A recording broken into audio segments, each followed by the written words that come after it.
মামা যাবা? কই যাবেন? উত্তরা। হ্যাঁ মামা যাবো না, ওইদিক মেলা যা। আরে চলো না, ভাড়া বাড়াই দিব না। আরে মামা কইতেছি তো যাবো না, এখন অফিস টাইম, ওইখানে জ্যামে পড়লে সারাটা দিন যায় বাবা, ঝামেলা আছে। এত ঝামেলা থাকলে রাস্তায় বেরোইছো কেন? চাই বসে থাকলেই পারো। এ ভাই টাকা তো দিলে আবার হেলমেটটা নিয়ে যাচ্ছেন। আরে সরি ভাই, আসলে তাড়াহুড়োর কারণে ভুল হয়ে গেছে। এই যে আপনার হেলমেট, এই যে আপনার ভাড়া। বাকি টাকাটা দিবেন না? ওইটা আপনার কাছে রেখে দেন, সিগারেট খেয়ে নিন। এই শহর তো মাইন্ড ইউর ওন খাতা। স্যার আসতে পারি? আসো।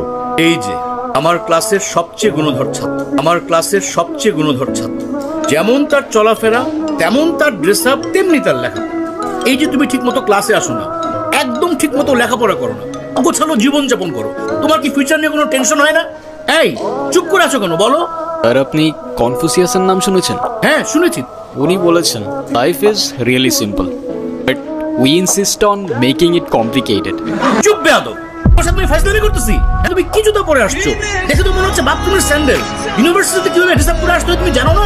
আসলে স্যার এক্সামের জন্য লেট হয়ে যাচ্ছিল তো, তাই আসার সময় পায়ের সামনে যেটা পাইছি ওটা করে চলে আসছি। খাতা দিলাম, প্রশ্ন দিলাম, ওই যে ওই চেয়ারে বসে চুপচাপ পরীক্ষা দিলাম। যদি কোনো রকম নকল করার চেষ্টা করো, উল্টা পাল্টা কোনো কিছু করার চেষ্টা করো, I will punish you. Yes sir. কলম।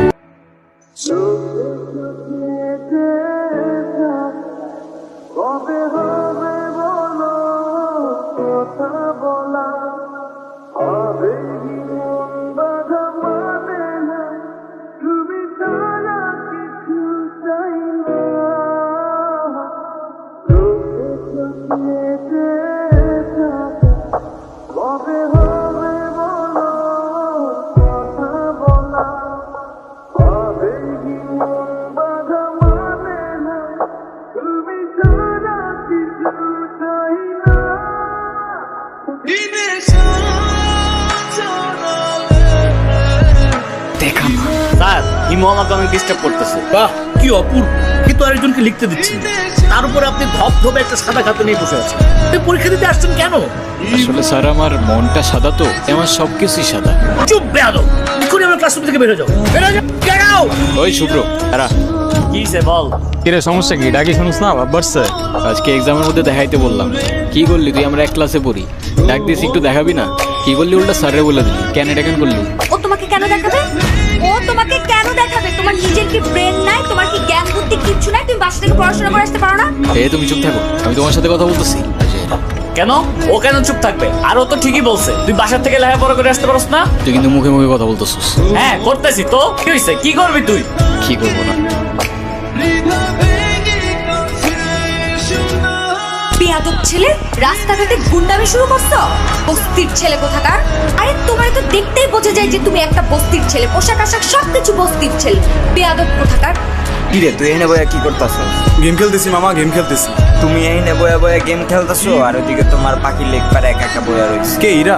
হ্যাঁ যাও একটু আদর যত্ন কইরা দিয়া হও মামা। কি বলছ মামা? ইরা? কি ব্যাপার রকি, কিছু বলবা? তুমি জানো না কি বলবো? শোনো, আমি তোমাকে আগেও বলছি, এখন আবার বলছি, তোমাকে আমি পছন্দ করি না আর কোনোদিন করবো না, বা শেষ। ইরা তুমি কি ভেবে বলছো? তুমি জানো এর পরিণাম কি হতে পারে? পরিণাম কি হতে পারে মানে? শোনো, আমি ভেবে বলতেছি আর তুমি আমাকে স্বপ্নেও কোনোদিন ভাববে না। যাও তো যাও, আমাকে ডিস্টার্ব করবে না, যাও এখান থেকে যাও। প্রেম যেহেতু করবাই না, প্রেম করে যেটা করতাম সেটা করে ফেলি। আরে কি আশ্চর্য!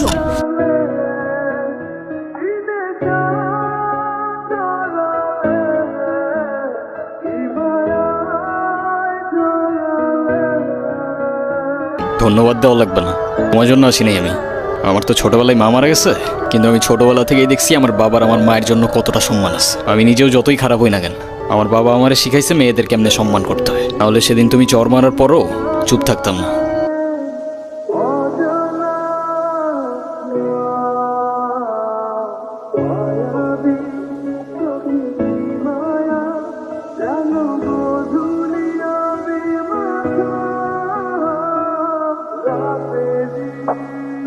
এই হিমু শোনো না। কি হয়েছে? তুমি আমার রাস্তা আটকাচ্ছ কেন? তোমার সাথে আমার কোনো কথা নাই। আচ্ছা তুমি এরকম রেগে যাচ্ছ কেন? সেদিনের ব্যবহারের জন্য আমি এক্সট্রিমলি সরি। তুমি আমার কাছে মাপ চাচ্ছ কেন? তুমি কোনো দোষ করছো? এই শরৎ তোমার সাথে কোনো কথা বলার ইচ্ছা নাই আমার। আরে শোনো না, প্লিজ আমাকে এবারের মতো ক্ষমা করে দাও। আমি না না বুঝে ভুল করে ফেলেছি, সরি বললাম তো, সরি। আচ্ছা ঠিক আছে, মাফ করলাম। আচ্ছা ঠিক আছে, তাহলে আমরা এখন ফ্রেন্ডস। আচ্ছা ফ্রেন্ডস। হ্যাঁ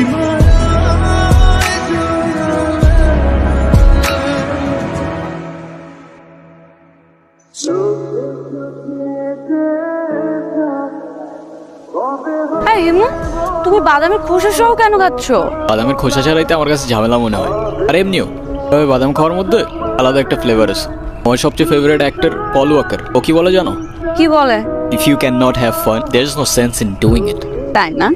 ওই কি হয়েছে, এত আর্জেন্ট ডাকলা যে? কোনো সমস্যা? আরে কোনো সমস্যাই না, আমার ভাই শাফিন আছে না, হ্যাঁ। শাফিনের বার্থডে, ওর জন্য কিছু কেনাকাটা করতে। চল। তোমার আবার ভাই আসলো কোত্থেকে?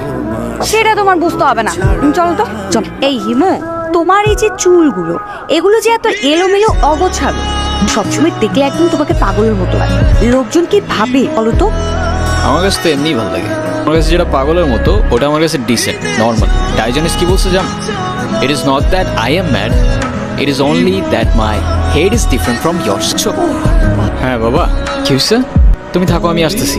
এ মামা রাখেন তো একটু, রাখেন রাখেন। এরা আমার না মনে হয় এখন যাওয়া উচিত, বাবার শরীরটা খারাপ। উচিত মানে কি? এক্ষুনি যাবে? যাও যাও যাও, তাড়াতাড়ি যাও। আচ্ছা তুমি সাবধানে যাও তাহলে। আচ্ছা, এই এটা দাও। এগুলো কেন?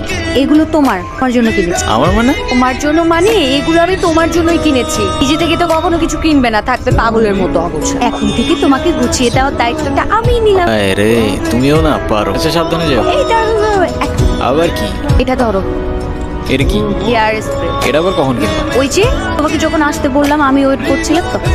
আচ্ছা ঠিক আছে, বুঝলাম hair spray, but hair spray দিয়ে আমি করবো কি?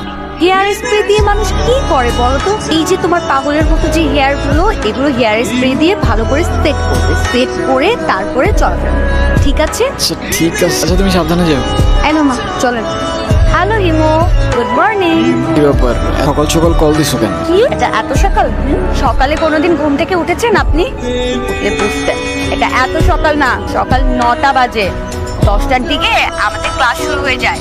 আরে আমি কখনো টাইম মতো ক্লাসে গেছি নাকি? এখন থেকে প্রত্যেকটা দিনই সময় মতো ক্লাসে যাবেন, আমি বলেছি তাই। সরি, পারবো না। আজকের পর থেকে তুমি আমার সাথে আর কোনো কথা বলবে না, আমিও তোমার সাথে কথা বলবো না। রাখছি, বাই। দাঁড়াও দাঁড়াও, আরে রাগ করো কেন? আচ্ছা ও ঠিক আছে, আসতেছি আমি। এমনি এমনি আসলে কিন্তু হবে না। কালকে তোমাকে আমি যা যা কিনে দিয়েছি, ওগুলো পরে পরিপাটি হয়ে তারপরে আসবে, ঠিক আছে? কি নিয়ে হাসাহাসি করতেছিস তোরা? কিরে মামা, সূর্য কি আজকে পশ্চিমে উঠছে? যে কিনা ঠিক মতো কখনো ক্যাম্পাসে আসে না, সে আজকে ক্লাস টাইমের আগে ক্যাম্পাসে এসে হাজির। রহস্যটা কি মামা, বলতো আমারে। আছে এক জাদুকর, তার রহস্যময় জাদু দিয়ে চেঞ্জ করে বলছে আমাকে। মানে সেই জাদুকরটা কে? আমাদেরকে বল, আমরাও একটু শুনি। আরে কিছু জিনিস থাক না গোপন। জানিস হিমু, তোকে যদি আগে দেখতাম তাহলে এই কর্তব্য প্রেমেই পড়তাম না। আচ্ছা হিমু, তুমি কি কাউকে ভালোবাসো? না ভাই, এসব ভালোবাসাটা আসা আমারে দিয়ে হবে না। তুমি শোনো না, তুমি কি আমাকে তোমার লাইফের অনেক ইম্পর্টেন্ট কোনো পার্সন মনে করো? আমরা যখন আমাদের সময় কাউকে দিই, আমরা আমাদের লাইফ থেকে একটা অংশ তাদেরকে দিয়ে দিই, যেটা আমরা কখনোই ফেরত পাবো না। তো যেহেতু আমি তোমার সাথে অনেক সময় কাটাই, তো তার মানে এইটাই তুমি আমার লাইফের ইম্পর্টেন্ট একজন, আমার অনেক ভালো বন্ধু প্লাস আমার বেস্ট ফ্রেন্ড। ও তোমার জন্য একটা জিনিস আনছি। বাদাম? তুমি আবার খুশি সহকারে বাদাম খাচ্ছ? আরে বাবা আমি পারি না খোসা ছাড়াই বাদাম খাইতে, কি করবো আমি? কি ব্যাপার, তুমি খোসা সহ বাদাম খাচ্ছ কেন? যে মেয়ের বেস্ট ফ্রেন্ড খোসা ছাড়িয়ে বাদাম খেতে পারে না, সেই মেয়ের খোসা সহকারে বাদাম খাওয়া উচিত, বুঝলে? আমার লাইনে আসতেছো? ইরা কইরে দেখছিস তোরা? কই, আমরা তো এখানে অনেকক্ষণ যাবত বসে আড্ডা দিচ্ছি, এরাকে তো দেখিনি। আচ্ছা থাক তোরা, দেখে আসি আমি।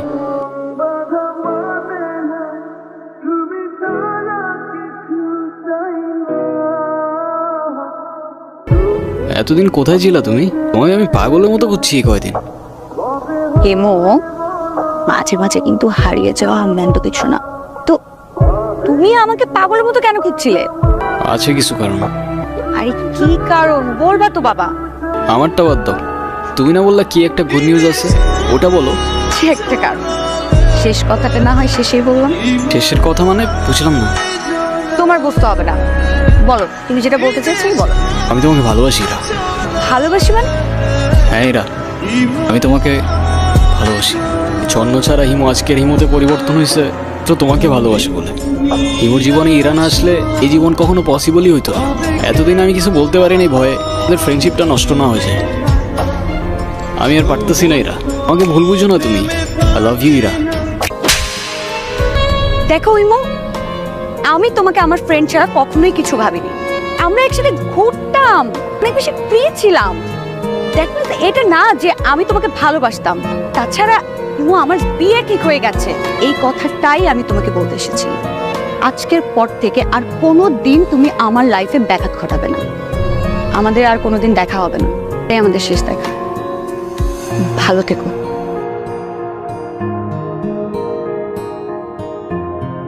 প্রত্যেকটা মানুষের জীবনেই এমন একজন আসে যে কিনা এলোমেলো জীবনটা গুছিয়ে দিয়ে যায়, কিন্তু সেই গোছানো মানুষটাকে ধরে রাখার মতো সাহস বা ক্ষমতা নিয়ে কেউই আসে না।